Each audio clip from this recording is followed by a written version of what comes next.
Dude, this is really difficult, man. How are you supposed to do this? Bright, are you Teochew? No. Then I think you should just stick to puppetry.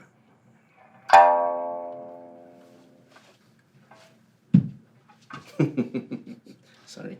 Hello, I'm Gildon Choo. I'm a pipa performer, instructor, arts programmer, and as well as a music coordinator at Nanhua Opera.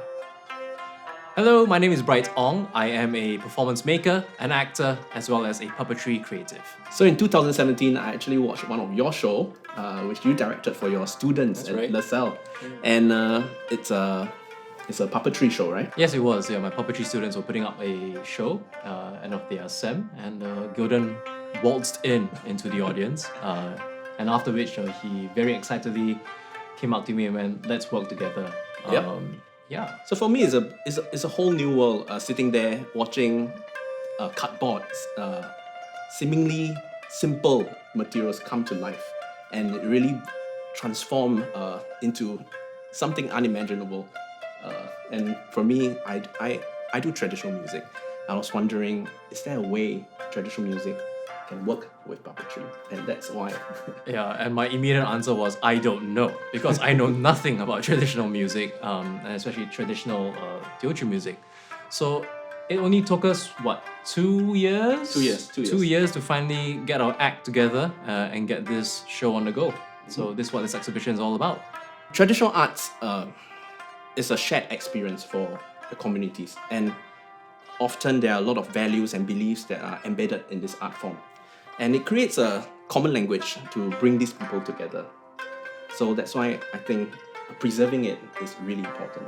But nowadays, for art form, traditional art forms, the audience tastes are changing. Yeah, and one of the problems that we immediately identified that we would indefinitely run into is the fact that our audience's taste buds are changing with every generation that passes. So, we did the only wise thing that we knew to do, which was to sit down over a cup of tea and brainstorm how can we reimagine the way, our potential audience members can consume, I would say, this sort of traditional music.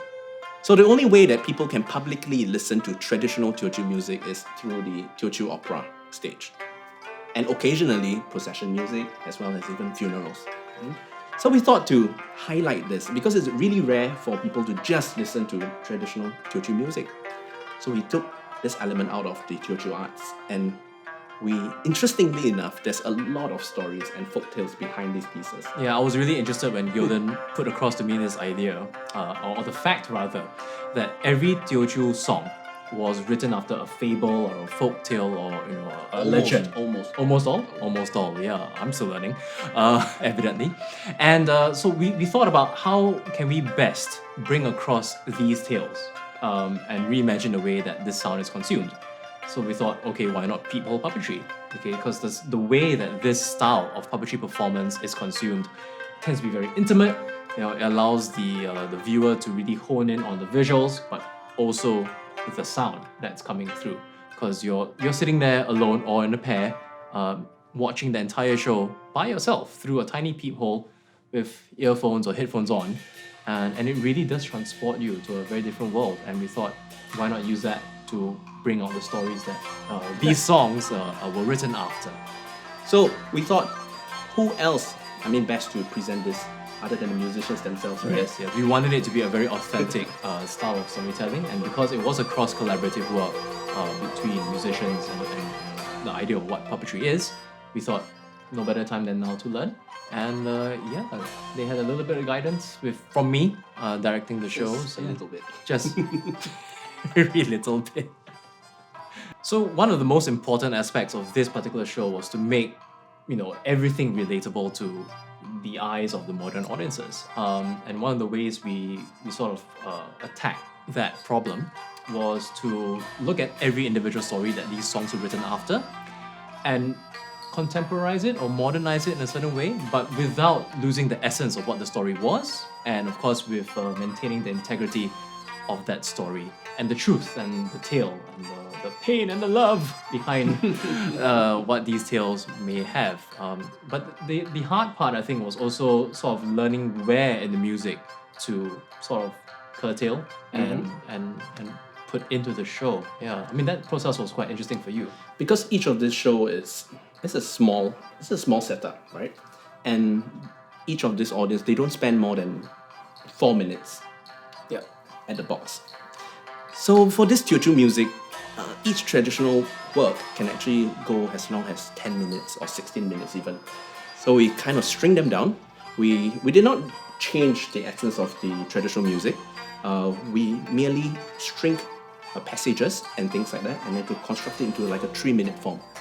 Yeah, and then from there, we threw the musicians this new work and to create their own stories. Yeah, I mean, for them, it was really going to the very deep end of the pool, from playing instruments to just becoming puppeteers. And they had a very short amount of time to do so, but well done to them.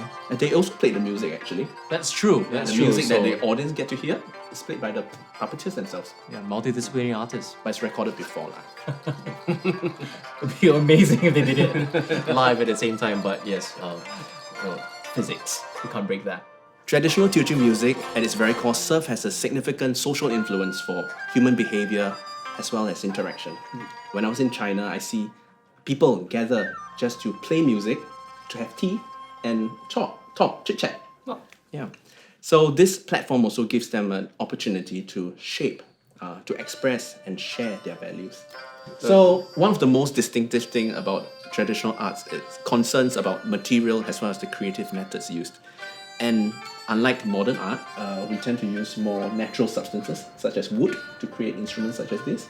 Yeah, and keeping in line with that, we had this discussion a couple of times about how our show should look like. And we decided, okay, maybe the puppets, the environment, the scenery, the backdrop should all look like they come from the environment that we live in today. So which is why everything is made out of upcycled and recycled materials. Not only does that make the show a little bit more sustainable, but also it's a good reminder that there are so many stories to be found and to be told in everyday objects. And we also talked about how the redaction of the music was also going to be a very potentially sensitive, tricky way of handling it. But we had a couple of discussions with your laoshis or the masters of these music. They gave us their blessing, right? I hope. Yeah, they did. And it actually all goes in line with Namhua's mission to preserve, to promote, and to develop traditional arts. So it's all good. Yeah, and I really hope that what we have done in this particular iteration of this show allows people to sort of look at traditional arts or traditional music in a different light, in a different way. And hopefully this makes this even more relatable to the new generation of audiences to come. So we hope you enjoy this little exhibition that we've curated. So thank you for coming down to the world of Teochew music.